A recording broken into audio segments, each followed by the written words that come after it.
Hey everyone, my name is Miles, and if you click this video, you'll probably want to learn how to play the blues. At least a little bit more than you already know. So this lesson is not really about licks per se. Obviously, we know that we can play a blues scale, we can play the pentatonic scale. This is more about playing bebop language over blues changes and incorporating those blues styles when you're playing it. So let me show you what I mean.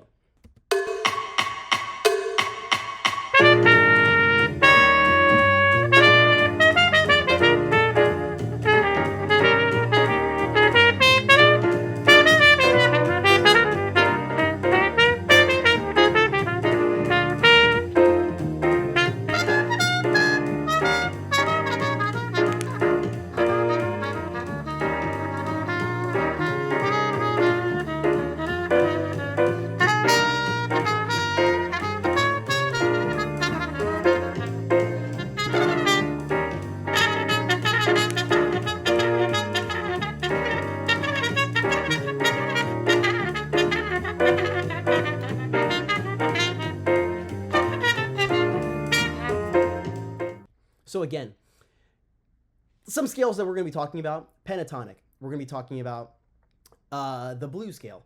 We're also going to be talking about that bluesy dominant scale that I talked about in my last video, this one. And also, just as a reminder, all the things that you're going to see on this screen recording are going to be in my key, so B flat, so it's all a whole step down from concert pitch, just in case you're confused. So all for my tenor saxes and trumpets, you guys will really enjoy this. For my piano players and, well, everyone else, you're not going to like me so much, but I hope you guys understand the theory and the concept, and then you can apply it to your tune, especially because this is a blues, so you're most likely going to play these in multiple different keys. So let's get back into Tenor Madness. How would I approach this if I was just learning the blues? Let's look at the form. We got all dominants, right? So the first thing we're looking at is C7. What you're most likely going to see is 4 measures of C7, 2 measures of F7, 2 measures of C7, and then 2 measures of G7, and then a 3, 6, 2, 5, 1 back into the C7, okay? What I did here is that when you're playing tunes, you're going to hear that F7 in the between. In the first 4 measures, you're going to hear F7 in that second measure.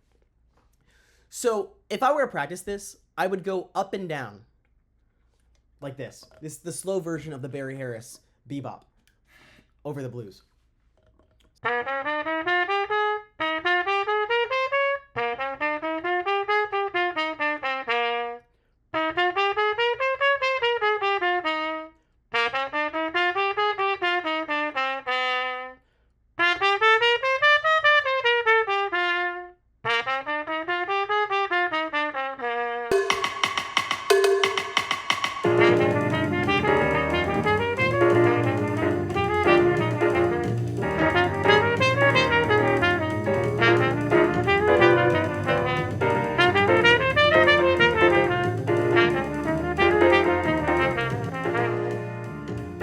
So that exercise, 1, is going to help you with your ear, to help you know where the changes are. And 2, I really like it because you're able to know what the key center is when you're going between it.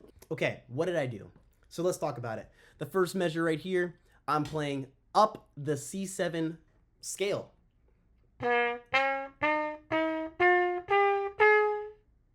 Okay? Then for this F7, I'm just playing up the F7 scale. Going up to the 7th and then stopping. For the C7, when it's 2 measures, I play it all the way up and all the way down. Full scale, up and down.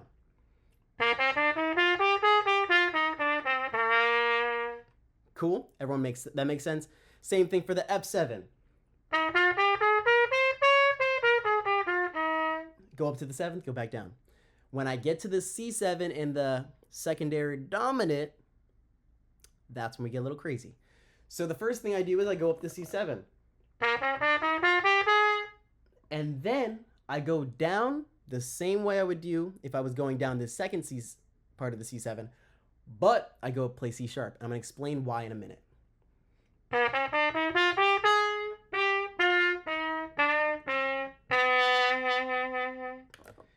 So I played a C sharp. Why am I doing this? This is a secondary dominant. What does that mean? First of all, secondary dominant So let's take it out of its actual term. It's the fifth note of your second note of the key center. So secondary dominant. Hopefully that makes sense. If that doesn't make sense and you need to be more clear, let me know down in the comments below, and I'll make sure to have a more in-depth description of how to describe secondary dominant. But the main importance of this is that we know that the secondary dominant is functioning to lead us with tension into our 2-5-1 into C7. So with that, that is why we go down and play C sharp rather than a C natural, because we're adding tension to get to that minor 2. You can do some really fun diminished things there.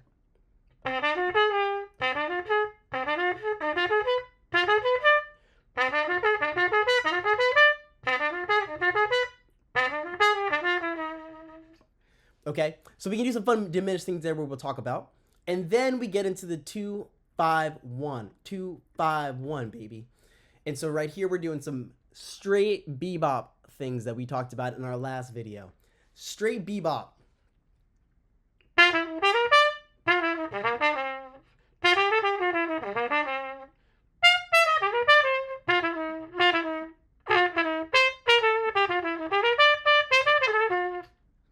And we're just playing some bluesy stuff until we get to that C7, and then we can play C all the way out.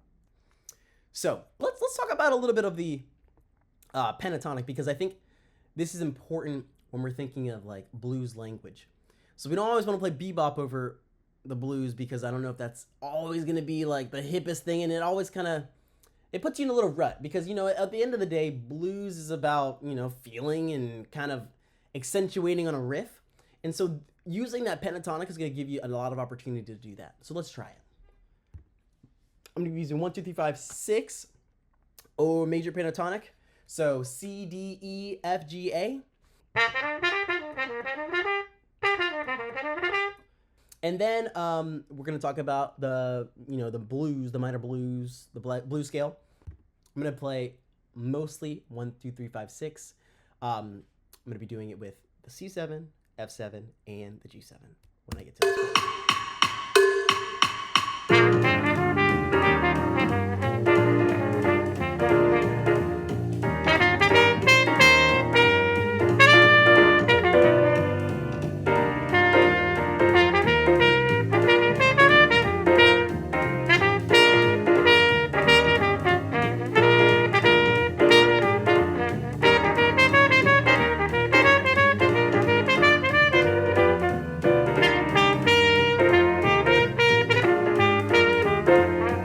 So now I'm going to play a little bit of the bebop.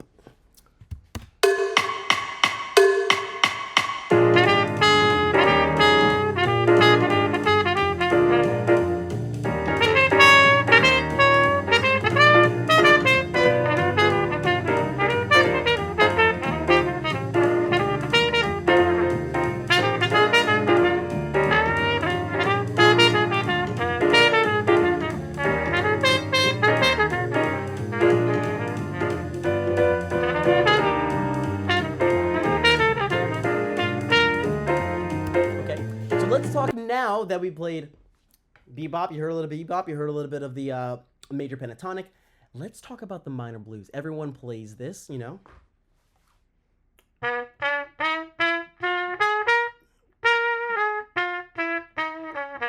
Okay.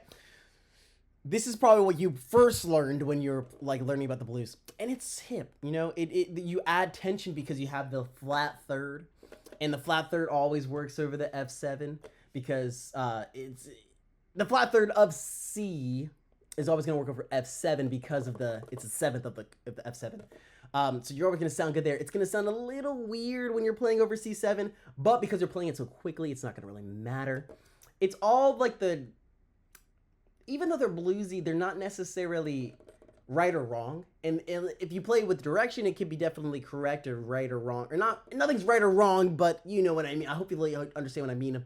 As in, like, you can play something and it kind of sounds directionalist. Does that make sense? So let me show you what I mean by directionalist.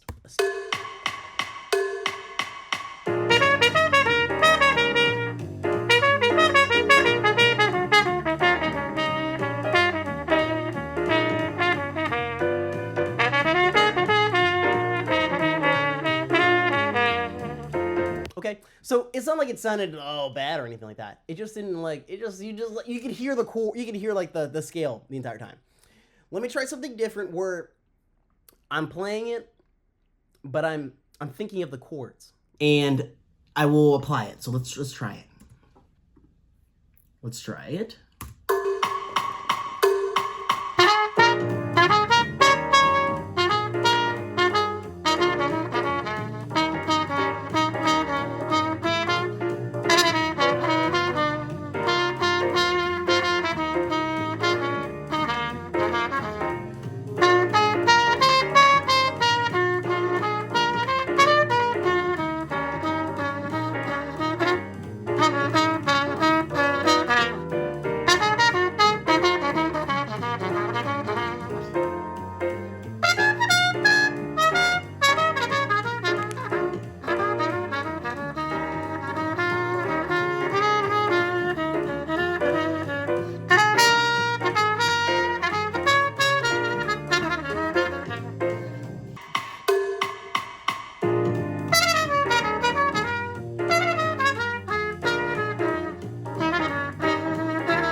Okay, so you see where I did there. So let me talk about it.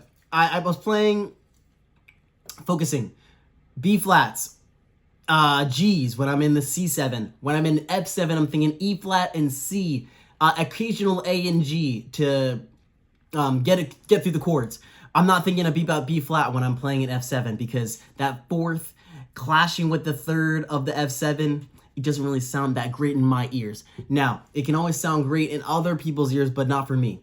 When I'm playing the F7, I'm thinking, I'm playing that F sharp, right? I'm playing the F sharp, the flat 9. They got some more tension because that's in our blues scale.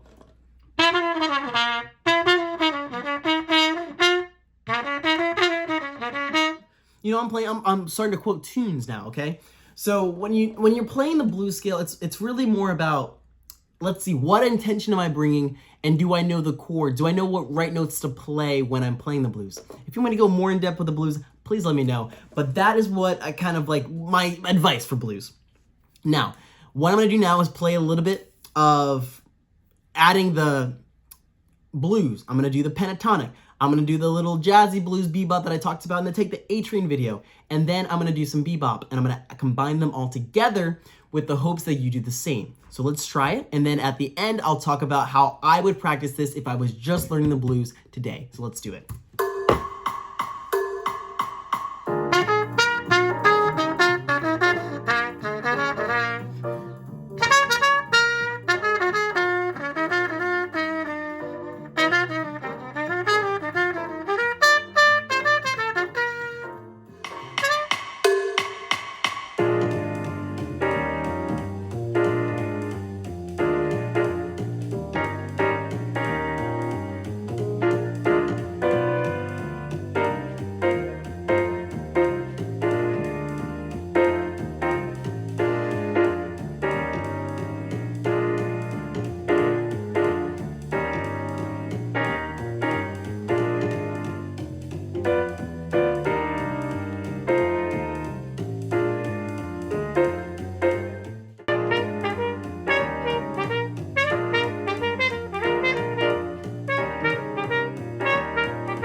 I appreciate each and every one of you, and I hope you have an amazing day.